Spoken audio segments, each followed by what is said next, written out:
muchísimas gracias a todos por participar en este parladoiro, ¿vale? Que organizamos desde COTPA. La idea es, bueno, pues hablar sobre determinados temas que creemos que son de interés para todos nosotros, ¿de acuerdo? Cada uno en nuestro ámbito de ingeniería, de la arquitectura o incluso de otros sectores, ¿vale? El de hoy va a tratar sobre la industria 5.0, ¿de acuerdo? Entonces queremos ver que, bueno, que cada uno de vosotros pues, nos pueda dar un poco la visión sobre cómo está evolucionando la industria y cómo cada vez ese dígito del 4 al 5, del 5 al 6, cada vez se acorta más en el tiempo. Es decir, la primera revolución industrial fue hace 200 y pico años y hasta que pasó la siguiente a lo mejor pasó más de un siglo. Y en el siglo pasado, en el siglo XX, bueno, pues ha habido 2 o 3 cambios importantes, sustanciales. Uno de ellos, obviamente, fue con la llegada del Internet, ¿de acuerdo? ¿Cuándo se puede citar eso? Si nos ceñimos a la fecha, pues cuando salió como elemento de defensa en Estados Unidos, que era ARPANET realmente, y bueno, digamos ya de un uso más estandarizado, pues a principios, mediados de los 90, ¿de acuerdo? Ahora estamos en una fase en la cual la industria torna de un 4 a un 5.0 y cuyo principal eje cambio, por así decirlo, es todo lo relacionado con la tecnología, cómo los robots se integran en las industrias y cómo esos robots de manera colaborativa, ¿de acuerdo? Pues vienen a ayudar a que los procesos sean más eficientes y, por lo tanto, también haya una menor carga de la persona dentro de los procesos y permita, bueno, pues que las industrias consigan crecer. Entonces, quería lanzar arrancar este parladoiro. Cada integrante os rogaría ceñirnos a unos 3-4 minutos aproximadamente para que podamos dar nuestra visión del tema y luego hacemos un pequeño coloquio, si os parece, entre todos nosotros, ¿de acuerdo? Entonces me gustaría empezar por Tini y que me gustaría bueno, yo lanzo la pregunta, empieza por Tini y luego cualquiera de vosotros, pues oye, levanta la mano y os doy paso, ¿de acuerdo? Y quería que Tini nos explicara, bueno, cuáles son las principales industrias que se van a favorecer más de esa industria 5.0, donde los robots, en algunos sitios ya lo llaman los cobots, es decir, robots colaborativos que trabajan entre ellos y junto con el ser humano para determinados procesos. ¿Cuáles son, tiene bajo tu criterio, las industrias que más se van a favorecer de esta industria 5.0? Bueno, Santi, gracias. Bueno, gracias a todos por participar, ¿vale? Quizá hoy mi punto de vista es el más profano dentro de la industria, bueno, pero como formo parte de estos parladoiros, pues quería también participar hoy. Me parece, bueno, bienvenida, Ana. Hola. Hola, perdona el retraso. Nada, no hay problema. Acabamos de empezar y un poco me acaba de lanzar Santiago una consulta acerca de qué industria considero que es la que más puede beneficiarse o que más puede avanzar en esta industria 5.0. Yo creo que no hay un sector en concreto. Creo que, bueno, pues el 5G es algo que está ahí y un poco las prácticas, ¿no?, que nos ha tocado vivir ahora de teletrabajo para todos, ha demostrado que la industria pues tiene que tender a poder pues ser más teleasistida que lo que ha sido hasta ahora. Las industrias que han parado ha sido la manufactura y creo que, bueno, pues todas las industrias se tienen que dar cuenta, toda la industria, vamos, se tiene que dar cuenta que hay que un poco, bueno, pues los procesos quizá ponerlos más telemáticos, ¿no? Entonces, yo considero, Santiago, que no hay una industria en concreto, sino que todas tendrán que tener una transformación hacia poder hacer asistidos esos procesos. Tendrá que cambiar seguramente los puestos de trabajo, estarán, bueno, pues ese futuro que se veía en las películas de todo realizado por robots, pues bueno, sabemos por experiencia que no será así, pero que sí que se aproximará a ello, ¿no? Entonces, bueno, parece que es un poco por donde entiendo yo que va a tirar que va a tirar esto. Y todo esto apoyado en esa revolución que comentabas. Internet fue un cambio, pero los procesos no todos se han cambiado hacia Internet. Solo que ahora ya parece que hay una necesidad de, bueno, pues esto nos ha demostrado que aquellas industrias que han podido seguir trabajando, que han podido trabajar teleasistidas, pues han continuado su producción, mientras que otras pues se han visto obligadas, en muchos casos, a seguir trabajando, a seguir con una serie de condiciones exponiendo a todo el mundo al trabajo, y otras pues han tenido que interrumpir su producción. Bien, te ha sobrado 1 minuto y pico, te lo dejo para después, Tini. De todos modos, en cualquier caso, ¿creéis alguno de vosotros, esto es una pregunta abierta para todos, Ana, bienvenida, que habrá algún tipo de sector productivo que se podrá beneficiar en una mayor medida de esa industria 5.0? Y pongamos por caso, por ejemplo, una industria alimenticia, una industria de fábrica de bebidas y una industria del sector retail y de automoción. Hemos visto aquí en Galicia cómo COVID-19 ha obligado a parar todas las industrias, o la inmensa mayoría de las industrias. Sin embargo, con esa industria 5.0, ¿creéis, por ejemplo, que hubiera sido factible que PSA hubiera seguido manteniéndose la línea de producción, al margen de que los vehículos se fuesen amontonando en determinados silos, porque no hay de momento salida para ellos? Pero ¿creéis que se hubiera podido seguir fabricando coches de igual modo con la 10ª parte de personas? No sé si alguien quiere romper el hielo. Diego. No se escucha. Hola, ¿me escucháis? Ahora. Vale. Decía que buenas tardes a todos. A ver, yo creo que la respuesta a esa pregunta es muy probablemente no, pero la razón por la que no podrían continuar no necesariamente tiene que ver con la falta de utilización de la tecnología o la falta de digitalización. Hay un factor muy relevante del que todos nos hemos percatado de golpe, que es la gran conexión entre las cadenas de suministro a nivel global, lo que directamente hace que seas tremendamente dependiente de lo que pasa en cualquier parte del mundo. Esto se le daba la vuelta hace relativamente poco, se defendía que las cadenas globales tenían que ser así porque eran eficientes, incluso cuando hace algunos años PSA Vigo para la producción debido al terremoto y posterior tsunami en Fukushima. Lo que pasó es que 6 días después, PSA Vigo para la producción por falta de abastecimiento de una pieza en particular. Lo que los teóricos en la organización industrial dicen al respecto es, bueno, es que no debemos de proteger las cadenas de suministro ante cuestiones tan poco habituales, tan extrañas como pueda ser esa. Es decir, el coste-beneficio no se sostiene. Quizás la crisis de COVID ha hecho que nos replanteemos ciertas cosas, ¿no? Entonces yo por aquí plantearía dos dimensiones. Por un lado, la hiperconexión en las cadenas de suministro, que sí que creo que tiene que evolucionar a raíz de esta crisis. Y por otro lado, la digitalización de las operaciones para hacerlas más desatendidas y para que no sean tan dependientes de la mano de obra. ¿Vale?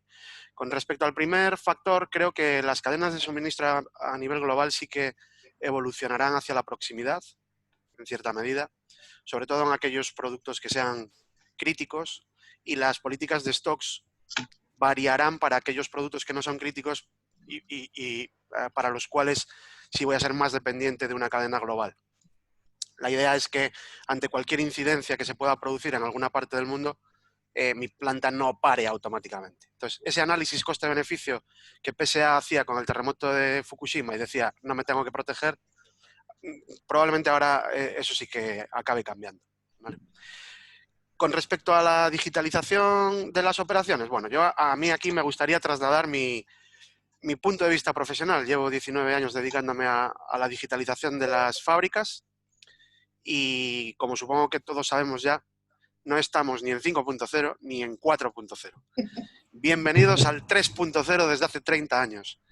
Y en el 3.0 es en donde estamos, ¿vale? 3.0 como la implantación de la automatización de cara a mejorar la calidad y la eficiencia de los procesos y la implantación de los sistemas de información, muchos de ellos potenciados también por Internet y por la conectividad entre los mismos, para dar soporte a la gestión de las operaciones, ¿vale? El grueso de la industria a nivel global está en esa fase, lo cual no significa que esto sea 0-100, es decir, no tienes que acabar 3.0 para empezar 4.0. Entonces solapan iniciativas, por supuesto, ¿vale? Pero ahora mismo si vemos lo que realmente está moviendo a las empresas les está moviendo la digitalización de las operaciones, no tanto la implantación de tecnologías súper avanzadas para resolver problemas puntuales, que es lo que sería 4.0. Entonces, en el día a día hablamos más de lo que comentaba Tini, ¿no? Cómo pueden evolucionar las industrias hacia la digitalización y no depender tanto de la mano de obra. Estamos hablando más de eso en el día a día que de tecnologías súper avanzadas, como pueda ser la inteligencia artificial, los smart sensors o la realidad aumentada, ¿vale? Entonces, creo que eso es como punto, como toma de tierra, ¿no? Para saber exactamente dónde estamos, creo que es relevante. Me ha gustado, Yago, muchísimas gracias por tu aportación. Lo que ha hecho de ese solapamiento entre tecnologías, ¿vale? Estamos en una industria 5.0 o vamos a dar el salto a la 6, ¿no? Todavía estamos en la 3 desde hace 30 años. Es un buen punto de vista, un buen punto de partida, ¿vale? Pues para establecer, oye, que llevamos unos cuantos años con unas tecnologías que efectivamente habrán podido irse, hay una inmersión de otras tecnologías subyacentes, como la realidad aumentada, virtual, etcétera, para ello, ¿de acuerdo? Lo que pasa es que, bueno, se habla de la digitalización de procesos y eso me gustaría que Ana nos pudiera explicar. Ana se ha quedado ahora con la foto en blanco, no sé si nos escuchas, Ana. Estoy. Perdón, de acuerdo, perdona. Entonces, nos gustaría que nos comentaras tú, por favor, desde tu punto de vista, desde tu prisma, cómo la digitalización de procesos puede ayudar a favorecer, a facilitar un canalizador para que la industria, no sé si decir 5.0 o la industria en general, ¿vale?, camine hacia adelante ante posibles futuras pandemias, o no pandemias, otro Fukushima o cualquier otra eventualidad, pues que a un país o a una región, pues de repente le obliga a parar determinadas industrias y que con una tecnología, pues posiblemente esa no hubiera ese parón. A ver, nosotros desde la óptica que tenemos con el tejido industrial gallego, que solo trabajamos con empresas gallegas, son muy pocas las industrias que actualmente están en una fase 3.0. Yo creo que hay algunas como están en pañales totalmente. O sea, trabajamos con industrias que todavía hacen todos los trabajos con partes de horas en blogs autocopiativos, triple copia, y yo es que me quedo asustada, de verdad. Y bueno, nosotros como especialistas en gestión de subvenciones, a la hora de implementar cualquier cambio productivo en las industrias, el tema de digitalización y transformación digital es fundamental. O sea, yo le digo a los clientes que no pueden estar una empresa con un tamaño ya considerable entre 80 y 150 trabajadores haciendo partes de horas manuales y que la información se pierda por el camino y que un solo dato se tenga que explicar 5 veces. O sea, eso es la prehistoria. Y desde el punto de vista de los fondos públicos existen varias ayudas para hacer esa transformación digital. Entonces, hay que aprovecharlas, es lo que le digo yo. O sea, llega un momento que para ser competitivo hoy en día no se puede competir por precio, obviamente, eso es una guerra en la que no podemos entrar, y los cambios para la mejora competitiva vienen implementados por los cambios en los procesos internos, y eso sí o sí pasa por la digitalización. Hombre, efectivamente lo que apuntas es cierto en gran parte, en tanto en cuanto pues hay muchísima cantidad de empresas, de pymes, incluso te diría que hay hay ciertas empresas de tecnología que yo creo que aplican en casa de el cuchillo de palo. Y que efectivamente esos procesos de digitalización que ellos incluso a lo mejor hasta lo ven, lo venden, tal, no lo interiorizan hacia adentro en sus propios procesos, y quizá en parte por ello, bueno, pues la industria quizá no crezca al ritmo que debiera crecer. Es decir, hoy por la mañana estaba viendo en uno de los desayunos, no sé si es de Española o de Antena 3, estaban hablando de la recuperación económica en España y salían dos imágenes eran altamente llamativas. Salía un bar y salía una estación de tren o de aeropuerto con una señora con unas maletas. Entonces, todavía me refiero porque llevamos vendiendo la industria española del sol y playa desde hace 60 años. ¿De acuerdo? Cuando en España, no en Galicia, que también hay grandes iniciativas en el ámbito de la industria, del comercio electrónico, del textil, ¿de acuerdo? Que somos punteros, ¿vale? Entonces, ¿cuáles creéis vosotros que es el punto donde deberíamos a lo mejor pararnos, detenernos y analizar, oye, ¿qué es lo que hemos estado haciendo para que determinados sectores de determinadas industrias, a lo mejor pues del ámbito farmacéutico, de la tecnología aeroespacial, no han despuntado como debieran? Porque tenemos el potencial, tenemos los recursos humanos, tenemos una capacitación, tenemos, creo que, todos los ingredientes, pero sin embargo, por X motivos, nos seguimos aferrando a ese sol y playa de hace 60, 70 años, ¿no?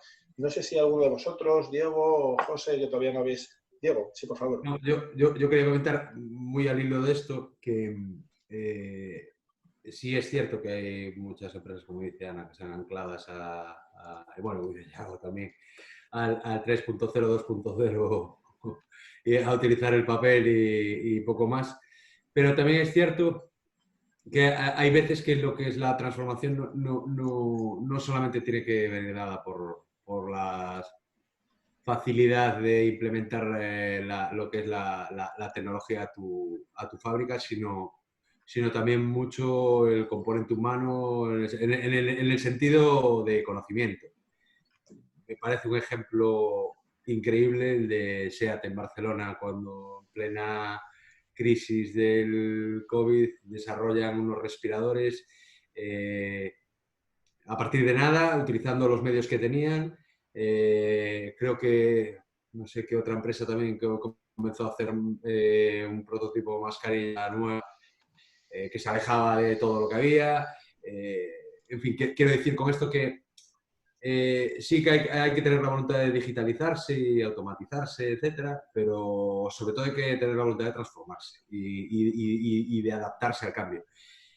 Esos son dos grandes ejemplos de la adaptación y creo que el que no se adapta es porque no quiere o no pone los medios humanos necesarios. Es decir, al final los medios humanos son los más importantes.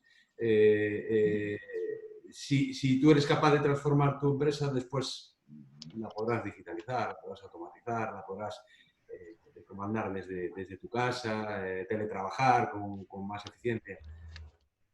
Pero creo que, bueno, pues a fin de cuentas... Es un tema de cultura de innovación, básicamente. Sí. Entonces, bueno, creo que deberían ir por ahí los tiros, en el sentido de evolucionar y adaptarse a los nuevos tiempos que vengan.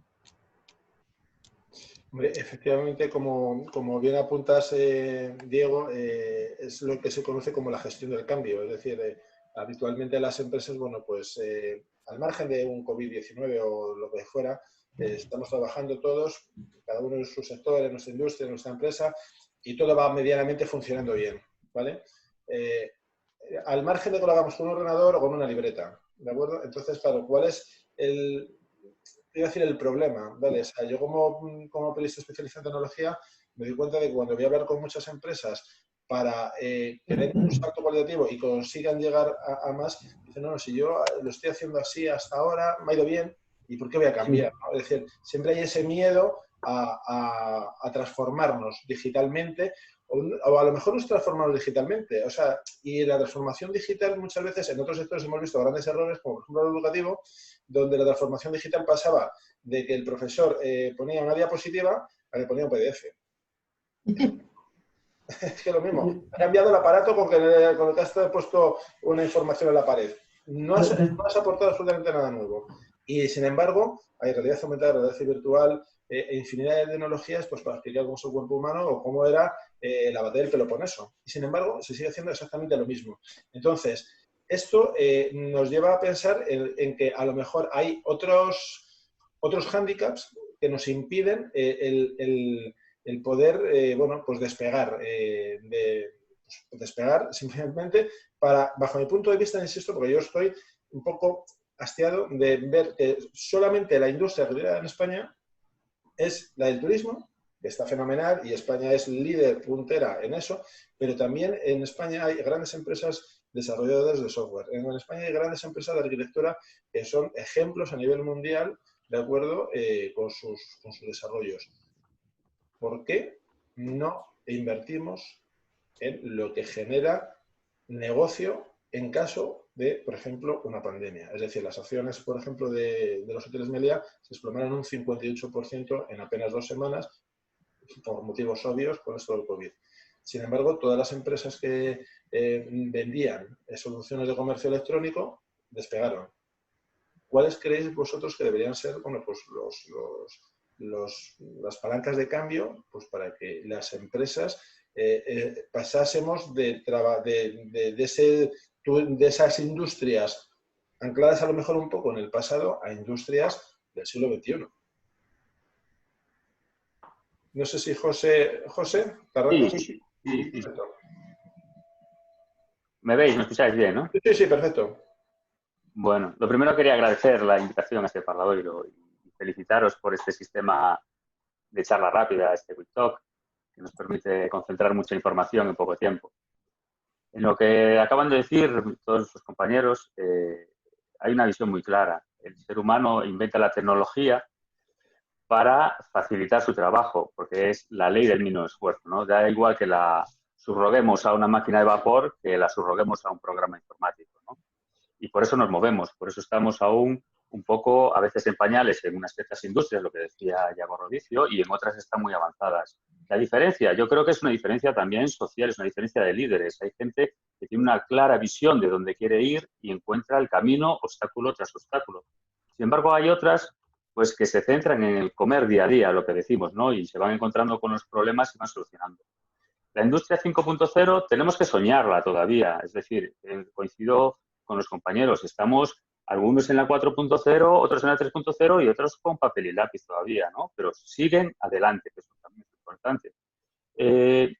Los medios para llegar, pues bueno, si analizamos dónde estamos y creemos que estamos en la Smart Industry, en la 4.0, pues aún seguimos con cosas del siglo XX, es decir, tenemos sistemas SCADA de los años 90 que están controlando procesos y sacando datos y no ha variado mucho respecto a los años 90 y estamos ya a 20 años vista. Tenemos sistemas pues, informáticos que han evolucionado muchísimo, pero al mismo tiempo que evolucionan por el Internet, que evolucionan porque la matemática entra dentro de la informática y forma una sinergia total. Es decir, yo cuando empecé estudiaba redes de Petri y hoy te tienes que centrar en redes neuronales ya, o sea, no, ya eso queda actualizado. Los sistemas que hablabas tú, los sistemas de robots, los cobots, todo ese hardware que ya está en la nube, todo ese machine learning, todo es muy bonito, pero no lo ponemos a funcionar. ¿Por qué? Porque no nos centramos en cuál es un objetivo. Un objetivo, por ejemplo, tú imagínate ahora, cuando tuvimos el COVID-19, la gente tenía un objetivo, que era producir un producto que nos faltaba. Cuando tienes ese objetivo, por ejemplo, imagínate, la industria 5.0, pues la industria 5.0 lo que se imagina la gente es que será una industria totalmente automatizada. No vamos a decir poco, digamos totalmente automatizada. Una industria donde, no como ahora, que tenemos que vigilar la planta, una industria en la que solo metamos unos inputs y saquemos unos outputs. Hay que vigilar la entrada de los inputs, eso sí. Que sea tan digital que lo que decíamos, la interacción humana sea totalmente digital. Es decir, pues tendremos que llevar unos dispositivos encima, que ya están, algunos ya son grandes proyectos y de hecho han ganado algún premio, que con solo tu movimiento normal de trabajo estés transmitiendo información. Una empresa que, unos guantes, que tal cual coges la caja, lee el código de barras, es decir, ya no tienes que sacar el aparatito.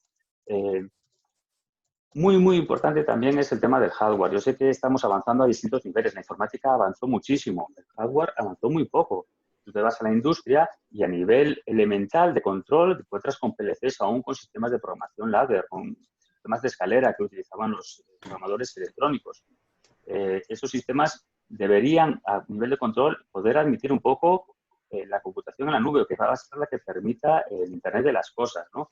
Cuando las cosas se comunican entre sí, cuando facilitas la comunicación, vas a provocar que si necesitas variar tu volumen de producción, no vas a tener que hacer una parada de planta o reajustes o una vuelta puesta en marcha. No, se lo vas a pedir y entre ellos van a colaborar para llegar a ese volumen. Es muy importante, que a mí me interesa mucho la opinión de Tini, de cómo podemos conseguir que estas plantas, estas fábricas, sean tan flexibles que puedan admitir en determinados periodos puntas de producción, volúmenes tan altos que podamos mantenerlos, porque es ahí donde va a estar la rentabilidad de la industria 5.0, esa industria totalmente automatizada que se controla sola, que no hay que hacerle nada, respecto a la industria 4.0, ¿no? Y claro, la gente dice, son imaginaciones. Hay que imaginar mucho, hay que imaginar sistemas, por ejemplo, sistemas que se autorreparan solos, el sistema Twin, ¿no? Que sacas una pieza, metes otra y reparas la que tienes. Antes era inimaginable. Hoy tenemos impresión 3D, la maravillosa impresión 3D que nos ha sacado en el COVID-19 de tantos problemas. Esa impresión 3D que nos permite generar piezas in situ para reparar una máquina y tenerla dispuesta para otro fallo. Tenemos, creo que, todos los medios, pero vamos cada uno creciendo por un lado, ¿no? Y lo que sí, para terminar, siento más dentro, ¿no? El problema que yo siento para crecer en este aspecto es todas las grandes fábricas, todas las grandes firmas tienen unos estándares muy cerrados. Tú cuando haces un proyecto a largo plazo de automatización en una industria, tienes que preverlo todo, porque si en un momento determinado ese fabricante no ofrece una solución que tú necesitas, tienes que meter otro. Y otro fabricante que se combine con el primero es bastante complicado. Yo lo vivo día a día, por ejemplo, en el mundo de la mecatrónica y la electrónica, este mundo maker tan creciente que hay hoy en día, ¿no? Esta comunidad cada día crece más. Es una comunidad libre, open source. Es una comunidad que comunica, una comunidad que no le cuesta nada obtener los programas porque Microsoft te ofrece programación, el propio fabricante te ofrece programación, te ofrece incluso los sistemas para que experimentes con ellos. Y a nosotros no nos cuesta nada comunicarnos, facilitar esta tecnología, facilitar programas. Y lo que crea es un adeptos. Eres una comunidad cada vez más grande con fabricantes que fabrican cada vez más piezas y estamos llegando pues, a hardwares, a microcontroladores que podrían controlar un microprocesador o un PLC con conexión a Internet por valor de euros. Es decir, hablamos de piezas de 6-7 euros. Con toda esta combinación, ¿no? De dónde queremos ir, qué paso tenemos que dar y la digitalización humana que tenemos que involucrarnos en ella, yo creo que sí podemos llegar a una automatización o una industria 5.0, ¿no? Lo que algunos, creo que era el libro de Inma Martínez, llamaba Autofactory, ¿no? La autofactoría, ¿no? Pero bueno, como decía Yago Rodicio, unos estarán en pañales y otros estarán con la rueda aún también, ¿no? Efectivamente, José, pues muchísimas gracias por tu aportación. Me ha gustado mucho una cosa que has mencionado a propósito de los estándares, ¿no? Pues a lo mejor haya una discrepancia cuando en una misma industria, con diversos fabricantes, bueno, pues no hay una línea homogénea, ¿de acuerdo? Entonces, claro, eso puede suponer a lo mejor frenos, trabas, handicaps para con una continuidad de una producción, simplemente, ¿no? Me gustaría, en este sentido, dar la bienvenida, saludar a Carlos Muñiz, ¿vale? Y que él nos pudiera explicar un poquito desde su punto de vista, desde su prisma, cómo no sé si decir la industria 5.0 o simplemente la industria, porque antes con lo que ha mencionado antes Ana, digo yo, bueno, igual tenemos que haber llamado esto, no sé, la revolución industrial, simplemente.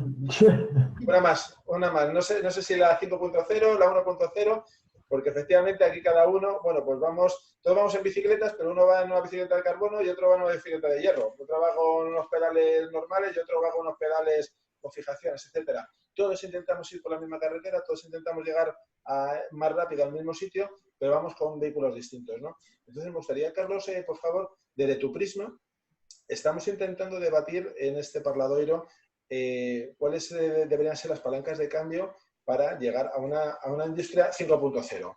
Si quieres, quédate con 5.0 o si quieres, elimina el número, el dígito, pero sí cómo podríamos, o sí cómo se debería, o qué deberíamos, sobre qué se debería trabajar para que las empresas, las fábricas, en situaciones de cierre, pudieran seguir siendo eficientes, productivas y que, bueno, pues no corte la economía como la ha cortado de manera reciente por la COVID-19. Pues, antes de nada, os pido disculpas por entrar tarde al parladoiro. Tuve problemas con el servidor que se me cae constantemente. La pregunta, aparentemente fácil, es compleja. Perdona. ¿Sí? Muy indicado lo del servidor que te cae constantemente en este foro. ¿Cómo? ¿Perdón? Que muy indicado lo de que te caiga el servidor para este foro, ¿eh? Exactamente. Perdonad un momento, por ser un poquito abogado del diablo, la tecnología está para que dé fallos.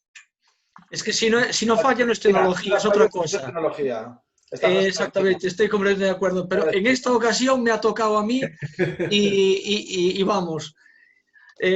Pues sí, la pregunta es compleja y por lo tanto la respuesta no lo es menos. En cualquier caso, me quedé cuando un compañero comentaba que bienvenidos a la industria 3.0 hace como 30 años o así. Estoy completamente de acuerdo. Estamos cambiando un dígito, pero al fin y al cabo es más de lo mismo. Es decir, como efectivamente dice Santiago, la bicicleta es la misma, cambian los pedales y quizás los materiales con los que lo construimos. El resultado es diferente, aunque el medio sea el mismo. Yo me muevo en el mundo de la mecatrónica ya desde hace unos cuantos años, dentro de la docencia, y sí puedo corroborar lo que decís. ¿Por qué 5.0 y no 4.0? Son meros anglicismos, es una forma de querer destacar. Al fin y al cabo, si entendemos la industria 5.0 como la interactividad entre el ser humano y la máquina, eso ya lo llevamos intentando hace muchos años. ¿Qué fue lo que conseguimos? Pues pasos avanzados como puede ser la visión artificial, ¿vale? La visión artificial en el campo de la mecatrónica, por ejemplo, que es en el que me muevo, fue el último en llegar. Ya se movía en el campo de los medicamentos, de la farmacia, ¿vale? Para distinguir las pastillas por colores, dado que era muy difícil, muy complejo, muy complicado seleccionar automáticamente las pastillas por tamaños, porque como sabéis se repiten prácticamente los tamaños, pero acertadamente consiguieron con visión artificial distinguir colores y ahí ya fue donde se dio el último salto. Que nosotros a nivel industrial no lo aplicamos tanto como a nivel farmacéutico, pero sí. Pues, ¿hacia dónde avanzar en caso de que la crisis vaya a más y, por lo tanto, el trabajo a menos, por decirlo de alguna forma? Es complejo vislumbrar un futuro que nos ayude a retomar el tema a hace escasos meses. Yo supongo que teletrabajo, teleformación y será lo que se tenga que empezar a realizar, a continuar realizando, perdón, como ya se está haciendo.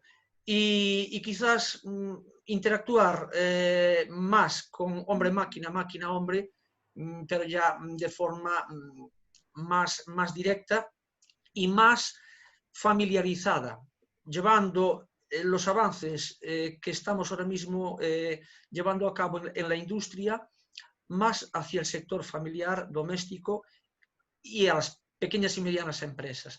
Me refiero a la automatización, a los sistemas digitales, a las conexiones en redes de autómatas programables, que como bien decía uno de los compañeros, me pareció escuchar que ahora mismo se hacen domotizaciones y programaciones muy baratas, donde antes un automata industrial, llamémosle un Siemens de la serie 300, costaba hace 10 años pues en torno a los 3.000 euros, nos costaba a nosotros. Hoy tienes domos pequeñitos en tamaño a precios módicos que hacen prácticamente lo mismo. Entonces, pues quizá menos contacto con la industria a nivel personal y sí más a nivel virtual. Pero es un salto que no es de hoy para mañana. Habrá una laguna en medio durante unos meses, año y medio, en donde estaremos a pie y a caballo. No lo veo muy fácil ahora mismo. Una pregunta, Carlos. A título personal, cada uno de nosotros, ¿de qué manera crees que notaríamos en nuestro día a día, en nuestra vida diaria, tanto desde el punto de vista profesional como familiar, etcétera, esa hipotética, fíjate, ya me da pues, reparo decir en industria 5.0, pero bueno, esa industria 5.0, esos avances que hay a día de hoy y que unas empresas ya lo tienen interiorizado como que hay que ir a por ellos, otras lo miran con recelo o sin recelo, pero saben que antes o después tienen que pasar por ello. A título particular, tú, Carlos, por ejemplo, Yago, Diego, Ana, cualquiera de nosotros, ¿de qué manera nos podemos beneficiar de esa industria 5.0? Si es que nos podemos beneficiar. Sí, sí, claro, claro. Yo personalmente entiendo que sí. Todo lo que sea avanzar es beneficio en pro de todos y de todas. A mí en particular me perjudica. Yo soy más de mancharme las manos programando autómatas y tocar cables y pegarme algún calambrazo de vez en cuando. Son 12 voltios, pero bueno, te espabila, sobre todo el lunes a la mañana. Pero sí es cierto que aproximará más el empresario al trabajador, el usuario al empresario. No nos olvidemos del usuario. El usuario tendrá un contacto más directo y afín con la empresa a modo de rapidez en las gestiones, de yo te pido que me ofreces, o sea, una rapidez más, un contacto más fluido que el que estamos llevando a la práctica en la actualidad, que ya lo es rápido, A nivel familiar, más conciliación, más problemas domésticos. No se puede tener todo y todo, es decir, el estar mucho tiempo en casa genera roces y genera también sus problemas, pero en cualquier caso... El trabajo y la conciliación es complicada. Es muy complicado. Es complicado. Me parece que Ana, con esta pregunta que acaba de lanzar, sí que puede darnos más pistas. A ver, nosotros desde el punto de vista de las subvenciones hay perspectiva para dar apoyo a las empresas en todos estos ámbitos, desde la digitalización, el teletrabajo, la conciliación, o sea, hay para todo. Aquí ayudas hay para todo, pero hay que estar obviamente en el momento adecuado, en las circunstancias adecuadas y cumplir los requisitos que se piden. Y al igual que las empresas muchas veces le cuesta generar cambios, el día a día les come también para poder aprovechar los recursos públicos que hay, para poder optimizar esas ayudas que hay para implementarlos. Entonces, por muchas ayudas que haya, si la gerencia de la empresa y el propio equipo de la empresa no están dispuestos a implementar cambios, porque la cultura del cambio para mí es lo más importante, si uno quiere pero el resto no quieren, es complicado de remar ahí, hay que concienciar. Y las ayudas se pueden implementar y tienen buenos resultados, pero sobre todo si se hacen bien, porque son tediosas. Ana, mencionabas que si el gerente de la empresa quiere cambiar, pues efectivamente será más fácil, hay una mayor facilidad para dar ese salto. Sí, sobre todo, a ver, la gerencia y el equipo de dirección son los primeros que tienen que tener una cultura innovadora y de cambio, pero muchas veces te encuentras con equipos que llevan muchos años formados a veces y que les cuesta. Quería dejaros una pregunta en el aire. No sé si José ha levantado la mano porque quería hablar. Sí. No, perdona. Un apunte solo, ¿eh? Hay uno que no puede levantar la mano porque no se le... Poder puede levantar la mano, nadie se lo pide. Pero no ha participado todavía, ¿eh? No, quería expresar mi punto de vista, a ver si... Sí, por favor. A ver, meter la cuñita ahí un poco. No, a ver, yo desde mi punto de vista creo que a día de hoy va a ser un proceso evolutivo muy lento. Y independientemente de que ha sido un pequeño salto de que la gente se ha dado cuenta a nivel sector servicios que las personas podían teletrabajar y seguir los procesos de rendimiento igual, yo creo que es un paso muy lento. A ver, el tejido productivo español, sobre todo a nivel de España, son las pymes. Y algo que no se ha hablado hasta ahora es los costes económicos que suponen pegar un salto incluso para el teletrabajo. Algunas empresas, yo enfrente tengo una empresa que se dedica al tema informático y en los días previos al salto estaban trabajando como locos porque nadie estaba preparado para esto. Y Yo creo que ese domingo, ese fin de semana o ese domingo lo sufre todo el mundo. Claro. Y la gente no estaba, o sea, la gente no tenía esa conciencia y claro, cuando se ponían a trabajar los costes que le producían, muchos echaban las manos a la cabeza. Lo tenían que hacer porque no nos quedaba más remedio, pero yo creo que va a ser un proceso lento.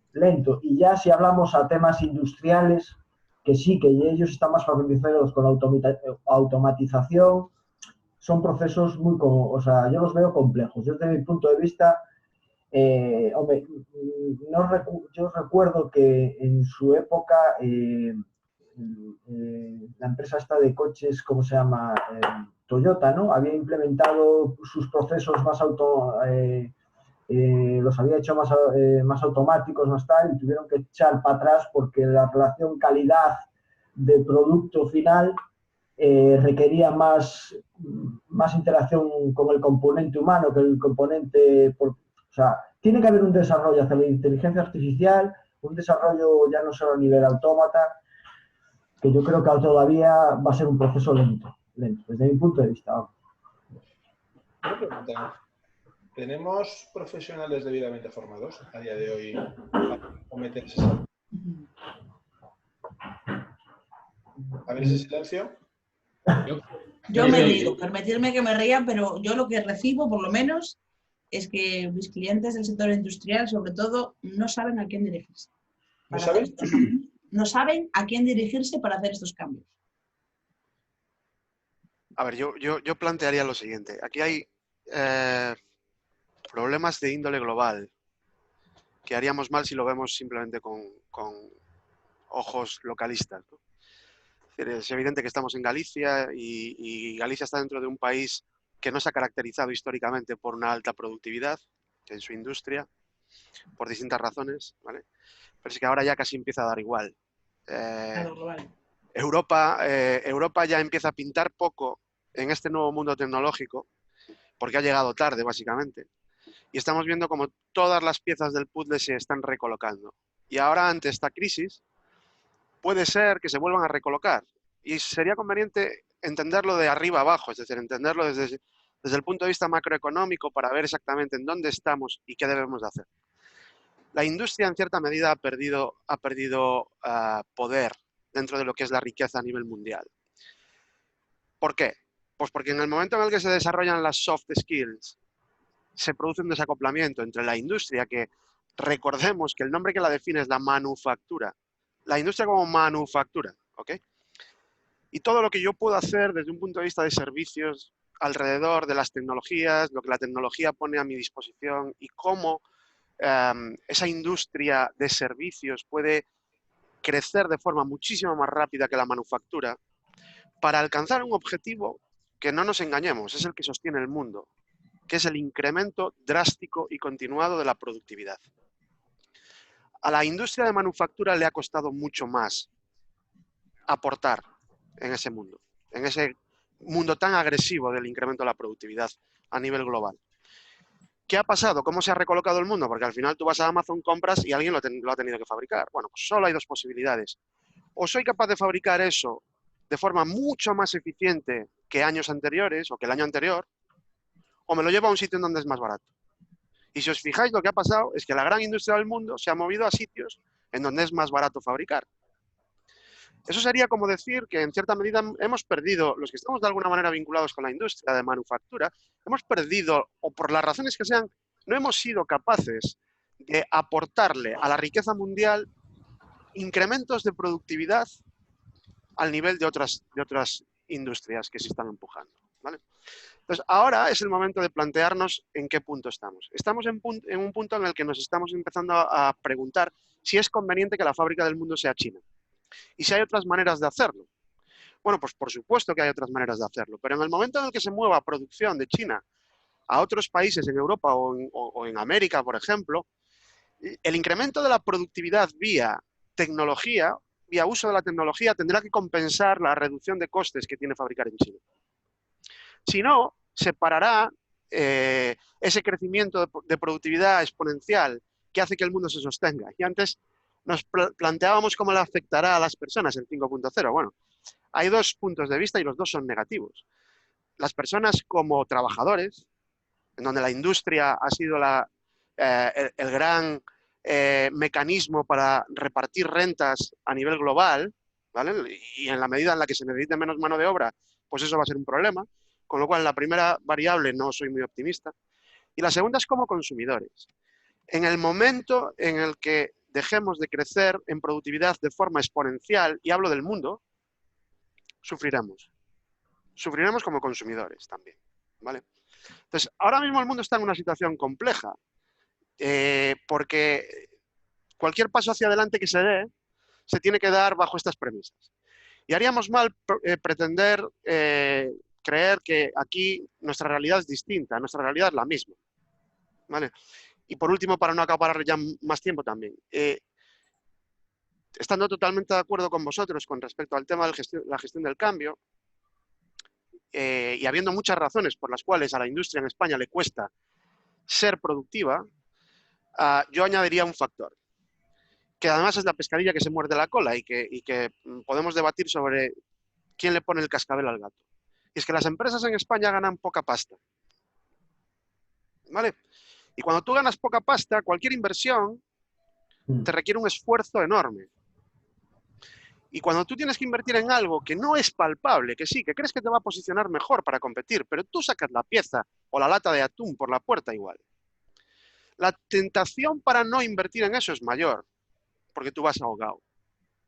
Deberíamos empezar a plantearnos todos, y sobre todo la industria, de qué forma podemos empezar a meterle mordiscos al valor añadido y tratar de ensanchar ese valor añadido, porque si no ensanchamos ese valor añadido vamos a llegar tarde.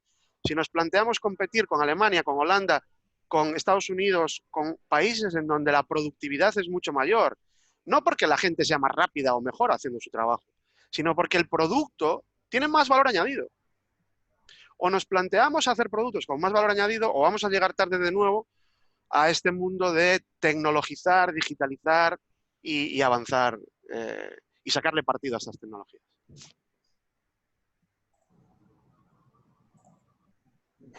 A ver, Nos dejaste callados, ¿eh? Nada que sentenciar, desde luego. Amén. Amén. Yo voy a dar como alma libre, o sea, también romper una lanza a ser un poco más positivo y no tan pesimista. Desde, por supuesto, pesimista, realista, ¿eh? Realista, pero Lo que pasa es que a lo mejor no nos gusta que nos digan que somos feos, pero... No, está claro. Pero bueno, y un poco también, porque decía Ana, de la barrera cultural que impedía el cambio, quizá este momento también, ahora hay una necesidad. Hasta ahora no la ha habido. Bueno, no la ha habido, siempre la ha habido, ¿no? Pero, pues lo que decía Yago, pues tenemos menos valor añadido, menos beneficio, ganamos muy poco, seguramente la industria, pero se iba produciendo. Pero es que ahora mismo, con este escenario que tenemos ahora, entiendo que hay una necesidad de cambio, para todos. Y igual es, oye, pues cuando eso, la letra con sangre entra, pues si no hay otro remedio, tendremos que cambiar a una mejora de productividad mejora de productividad, ¿no? A mejora de toda la industria, un poco adaptándonos a nuevas tecnologías para poder poner pues, eso, el teletrabajo, bueno, pues menos contacto, etcétera, etcétera. Y como mejora, pues eso, lo que preguntaba Santiago al principio, antes de a quién le iba a mejorar esto, yo lo entiendo como una mejora en todos los aspectos, tanto el usuario desde la personalización de los productos, al trabajador con una mejora de calidad de trabajo y ya al empresario pues por esa mejora de ser competitivo en el mercado. En el caso me refería sobre todo, y al margen de esa respuesta que ha dado Tini, me refería a qué sectores productivos creéis vosotros que saldría mejor parado con una industria 5.0. Es decir, ¿qué industria se podría salir beneficiada? Inditex, porque a fin de cuentas lo que hacen ellos es comprar rollos y rollos en toneladas de textil, lo ponen en unas bandejas, va soltándose, va cortando una máquina de manera automata y otra máquina coge esos trozos y los va cosiendo. O, por ejemplo, Citroën, que meten también los mismos rollos y brazos articulados, van montando el coche como el que dice, por así decirlo, ¿no? La pregunta realmente la quería enfocar por ahí, es decir, ¿qué sectores productivos creéis que saldrán más beneficiados que otros. Es decir, por ejemplo, a lo mejor, pues oye, los ganaderos, con la industria 5.0 es que no le va a aportar absolutamente nada. O sí, no lo sé. ¿Vale? Hombre, yo creo que uno de los sectores que más beneficiados va a salir va a ser el de la protección. El de la protección digital. Porque todo esto es muy bonito, pero si tú no estás debidamente protegido, condicionas y si estás tan adaptado y tan tecnologizado y tan digitalizado, eres débil, ¿eh? Si no estás bien protegido, se te puede ir el castillo de naipes abajo rápidamente. ¿Te refieres principalmente a las empresas de desarrollo de software? Sí, claro. Sí. Sí. Yo es que con eso soy un poquito, no sé si escéptico, me río y cuando os cuente, yo os puedo contar anécdotas de la vida real, ¿vale? Yo trabajo como periodista especializado en tecnología y te estoy hablando de empresas, de pymes, que hace 8 o 10 años a lo mejor se ponían en contacto conmigo, oye, mira, que tengo este problema de la leche. Y a lo mejor lo hacía, o sea, desde mi ignorancia, pues yo no soy experto en esto, decía, ¿qué sistemas de antivirus tienes, de intrusión, de firewall, tal? No, todos estos. La última vez que lo has actualizado, y me decía ¿cómo que actualizado? Yo lo compré y lo instalan. Y ahí quedó. Actualizarlo. Entonces yo decía, Dios mío, bendito, esto es como decir, voy a tener un niño, le pongo la primera vacuna el primer día y luego que se desarrolle solo. No.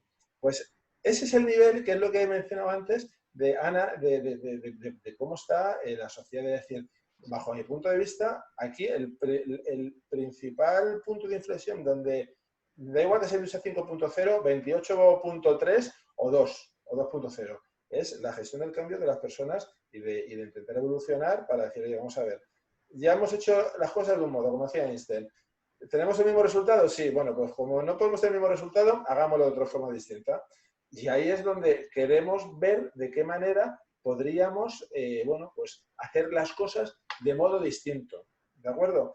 Guillermo, no te vemos, pero sabemos que estás ahí. Sí, estoy. Manifiéstate. Entonces, tú, bajo tu prisma, ¿cómo consideras que de las empresas, haciéndoles ese cambio de mentalidad, cómo se podría conseguir unos mayores beneficios para, pues cambiando sus hábitos, ¿cómo crees que podría ser un mayor beneficio para las entidades, para las industrias?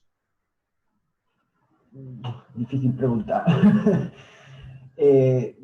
La verdad que, o sea, antes comentabas el tema de los pasos, o sea, los pasos que una empresa, el sector primario, por ejemplo.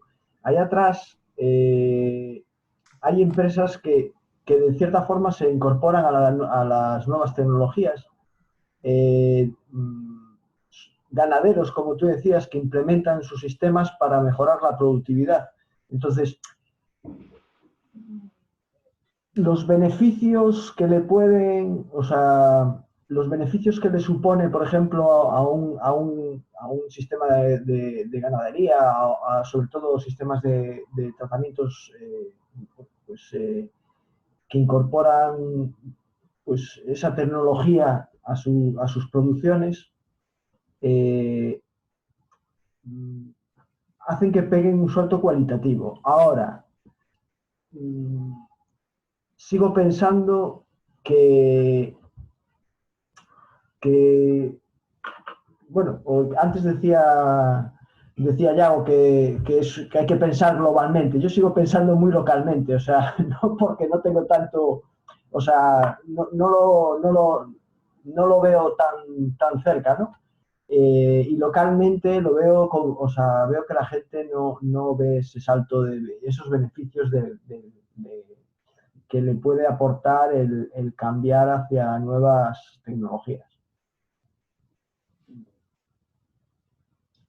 ¿Alguien quiere apuntar, señalar lo que ha comentado Guillermo? Un comentario rápido, simplemente. A veces yo creo que confundimos los términos. ¿Qué significa? ¿Para qué utilizamos estas tecnologías? Principalmente para tratar de mejorar nuestra competitividad en el mercado. Lo podemos hacer vía dos medios. Casi siempre en la industria es así. hay dos posibilidades: reducir costes o incrementar el valor al mercado, ¿vale? Se suele tender a creer que todas estas ventajas competitivas o todas estas, la implantación de todas estas tecnologías van orientadas a la reducción de costes, y la historia nos dice que no es así. En realidad van más orientadas a incrementar lo que nosotros le aportamos al mercado, ¿vale? Entendemos la competencia desde un punto de vista erróneo. Entendemos la competencia sin tener en cuenta que competimos dentro de las fronteras de nuestra cadena de valor. Es decir, una empresa conservera compite con otras empresas conserveras, no con una empresa de automoción. Por lo tanto, de lo que se trata, y así deberíamos de ver la competitividad, es de ganar cuota a costa de que otros la pierdan, porque suele ser un juego de suma cero, ¿vale? En el momento en el que interpretamos la competitividad desde ese punto de vista, la cosa se vuelve un poquito... No quiero parecer súper pesimista porque no lo soy, pero sí que me gusta ser realista en ese sentido. La cosa se complica un poquito más, porque esa competencia como que se hace más drástica, ¿vale? Entonces, el dar el paso hacia la implantación de estas tecnologías, lo primero, no debería de ser visto como la manera de ahorrar. Hace poco tuve la oportunidad de participar en una mesa redonda, o de asistir, perdón, a una mesa redonda en donde se hablaba de la nube, y había dos ponentes de mucho nivel. Uno era el responsable de digitalización de Abanca y el otro el de Estrella Galicia, y ambos estaban de acuerdo en que llevar sus sistemas a la nube les daba más flexibilidad y mayor capacidad para aportar más servicios a sus clientes, pero en ningún caso reducía los costes. Y yo creo que esto pasa continuamente con las tecnologías. Sí, puedo comprar un PLC, un controlador mucho más barato, pero al final de lo que se trata es qué voy a hacer con eso y cómo eso va a repercutir en mi mercado, en mi manera de ir al mercado. Y normalmente tenemos que ver el ciclo de vida completo de la implantación de esa tecnología. No solamente es el coste de adquisición, sino que es el coste de mantenimiento, de evolución, de integración de esa tecnología con otras tecnologías. Pues al final, cuando empiezas a sumar todo, dices, coño, pues que esto no me salen las cuentas. Ya, es que te habías equivocado al principio. Es que no es para ahorrar. Es para ganarle al de al lado. ¿Cómo? Aportándole un servicio mayor a tu cliente, siendo capaz de ser más flexible, algo que tu cliente va a valorar, ¿vale? Siendo capaz de adaptarte más a sus gustos, siendo más rápido a la hora de sacar un producto al mercado. Todo ese tipo de cosas cuentan, pero cuentan para ganarle al de al lado. Entonces, yo lo veo en esos términos. Perfecto, perfecto. José, quería comentar algo, que has levantado la mano hace un momentito. Sí. Sí, yo, bueno, tengo cuestiones de todos, la verdad, las fui acumulando.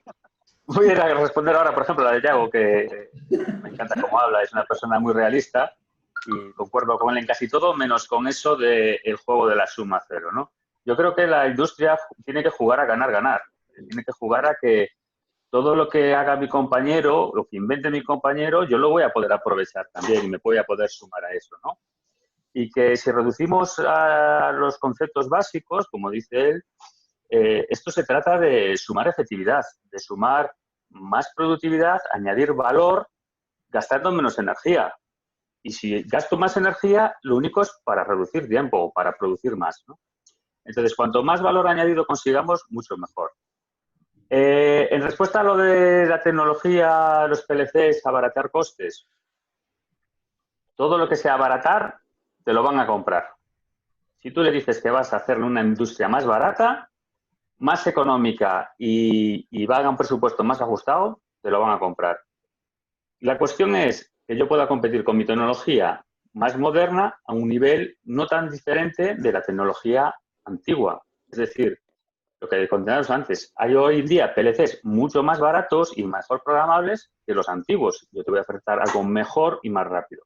¿Cómo te puede favorecer a ti? Te puede favorecer porque tu flexibilidad, tu volumen, vas a poder atender a los picos de demanda en el mismo día, sin hacer puestas en marcha, sin hacer regulaciones de producción en cadena. Yo cuando te llaman a la oficina técnica y te dice, mira, es que necesito que la cadena de producción vaya más rápido. Mira, o es algo sencillo como dar unos parámetros para que te cambien un variador la velocidad, o tienes que desplazarte ahí, parar la fábrica un fin de semana o cuando sea, si son fábricas continuas, la tienes que parar igualmente y realizar los ajustes. Si llegamos a la industria esta imaginaria de 5.0, donde todo está comunicado con todo, tú le vas a decir, pues imagínate, necesito un pico ahora. sube y todo se va a coordinar con todo. Es una paradoja, como quien dice, es una imaginación, ¿no? Pero es lo que puedes aportar, es lo que puedes vender a la gente, ¿no? Mejorar. Cada uno va a mejorar en lo que necesita. La ganadería va a mejorar en producción láctea. El que necesita un mejor transporte va a mejorar en la logística. En cuanto a la visión que compartía la compañera, hay gerentes que no son partidarios, de vivir más allá del día a día, ¿no? Si lo vemos, por ejemplo, estoy viendo aquí en primera plana, en el aspecto de la arquitectura, jamás se construirían catedrales. Si tú tienes que trascenderla, lo que estaban construyendo antiguamente tus nietos, ahora queremos todo lo inmediato, ¿no? Y los líderes de hoy en día, o los gerentes, perdón, de hoy en día, lo quieren ya, quieren comer ya del pastel. Si tú necesitas crear una industria más productiva, más volumen, tienes que ver a largo plazo. Y siempre pongo el mismo ejemplo. Pongo los hermanos Maurice los hermanos que crearon la empresa McDonald's, ¿no? El gran restaurante McDonald's. Ellos eran unos grandísimos gerentes, Dick y Maurice eran, creo, y que fabricaron un sistema de producción en cadena de alimentación, ¿no? Ya no estamos hablando, Henry Ford, de la producción de cadena de coches, no, para la alimentación, ¿no? Se centraron en producir hamburguesas en 30 segundos a 15 céntimos. Pero cuando intentaron expandirse, cuando intentaron crear franquicias, querían tenerlo todo tan controlado que no les valía. Llegó un líder, como fue Ray Kroc, y dijo, ¿a quién me pongo yo? ¿Qué elijo? ¿Quién me va a fabricar a mí? ¿A quién le voy a vender? Le voy a vender a gente con hambre, le voy a vender a otros líderes que van a meter su sueldo, sus ahorros, en hacerse un restaurante y lo van a dirigir con todas sus ganas. Entonces, cuando buscas gente que te apoye, gente que te impulse y gente que esté en tu misma onda, es cuando vas a crecer, cuando realmente vas a ser un líder, ¿no? Porque vas a tener realmente, no líder por ti mismo, sino líder por lo que tienes alrededor, ¿no? Y sí que hoy en día te encuentras con muchos gerentes, pero con pocos líderes, ¿no? Muy buena aportación, la verdad, José, esta última tuya. No sé si alguien más quiere hacer algún comentario, añadir algo a todas estas últimas opiniones que se han vertido en este parladoiro. Guillermo. Hola, Guillermo. Hola, estoy aquí. No escapé. Vale. Perfecto. Bueno, pues nada, os queremos dar las gracias desde Copa a todos vosotros, a José, Yago, Ana, Guillermo y también a Titín y Diego por este espacio, ¿vale? Creemos que es una idea bastante interesante el promocionar este tipo de eventos donde bueno, pues podemos dar no rienda suelta, sino podemos aportar ideas de, oye, estamos hablando de una industria 5.0. Ana nos ha sacado de la rueda, no estamos estamos prácticamente después de la máquina de vapor de James Watt, pues estamos... No, hay de todo, Pero, sí. Pero bueno, pros hay pocos. Perdóname. Pros en 5.0, 4.0, 3.0 todavía hay pocos. Claro, ¿no? Entonces, bueno, es interesante saber, oye, en qué punto estamos, hacia dónde nos dirigimos y cómo creemos cada uno desde nuestro sillón, pues cómo deberíamos trabajar con esas tecnologías, pues para ser obviamente más productivos, más eficientes. Hay una cosa ya que ha dicho que dice, yo fabrico, soy más eficiente y es para quitárselo al lado. Hombre, si me permiten la opinión, o sea, sí puede ser, pero de lo que se trata es de sumar, no de hacer restar el de al lado. Es decir, cuando vino el de Alibaba, le hizo la puñeta a Amazon. Bueno, no es que le hiciera la puñeta a Amazon, están los dos en la misma industria, en el mismo sector, pero bueno, cada uno posiblemente se dirige a un público más o menos distinto. Si hablamos hay que hacer crecer el pastel, como digo yo. ¿Perdón? Hay que hacer crecer el pastel, no robarle el trozo al de lado. Claro, entonces yo creo que desde lo que se trataría para a lo mejor lograr una sociedad pues más justa, posiblemente más equitativa, más igualitaria, sería yo voy a intentar ser más eficiente, voy a conseguir más clientes, pero no en detrimento de que le quite clientes a otro, sino de que cada uno nos busquemos. Creo que hay tarta para todos, es decir, de buscar donde no hay, ¿vale? Es decir, oye, hay gente, posiblemente a lo mejor yo me dedico a la comunicación y seguro que hay empresas que todavía no tienen alguien que le lleve un poco la comunicación. Oye, vamos hacia esos. Es decir, y así se puede generar más negocio y al final se mueve más la economía. En cualquier caso, bueno, esto es un apunte... Simplemente antes de acabar, por alusiones, Por favor. Date. un comentario rápido. Yo me estaba centrando exclusivamente en la manufactura. La manufactura atiende necesidades existentes en el mercado, porque los costes de industrialización son muy altos, ¿vale? Entonces, es cierto que otros sectores son mucho más dinámicos para aprovechar oportunidades de mercado. La manufactura tiene que haber creado ya la oportunidad en el mercado para atenderla. Y hay un ejemplo muy claro. Fiat subió su volumen de producción un 17% en 5 años. Hace 10 años, una cosa así.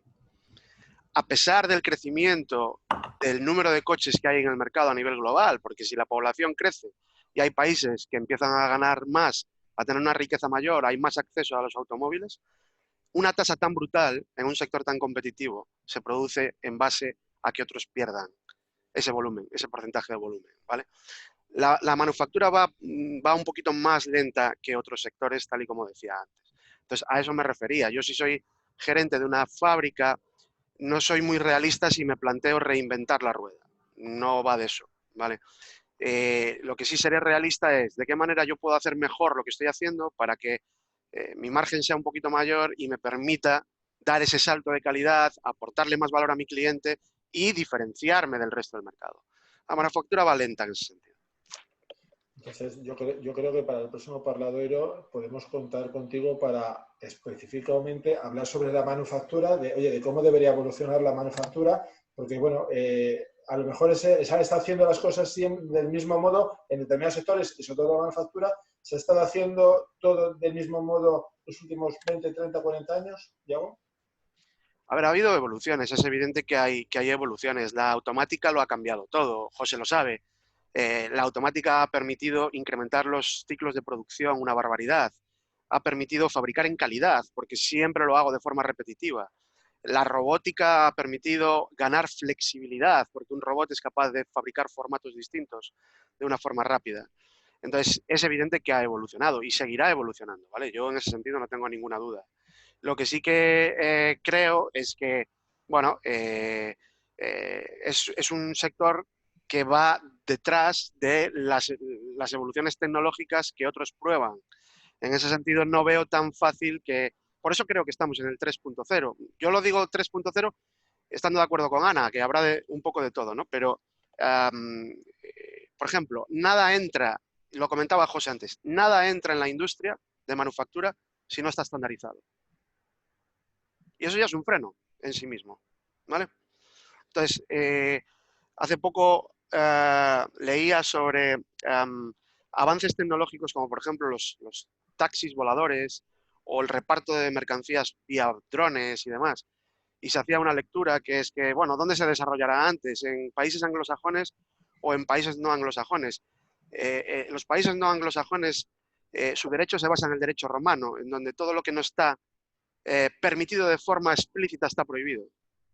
Los países anglosajones no se basan en el derecho romano, en donde todo lo que no está prohibido está permitido.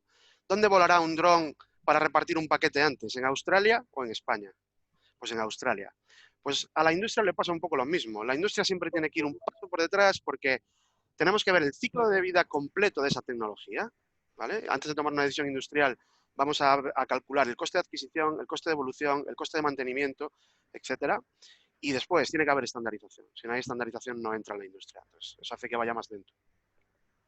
Perfecto, pues nada, muchísimas gracias, lo he dicho, a todos vosotros por vuestra participación y nada, muchísimas gracias, insisto, por vuestra aportación y vuestro tiempo y dedicación. Muchísimas gracias. Muchas gracias. Muchas gracias. Hasta luego. Placer escucharos. Algo. Chao.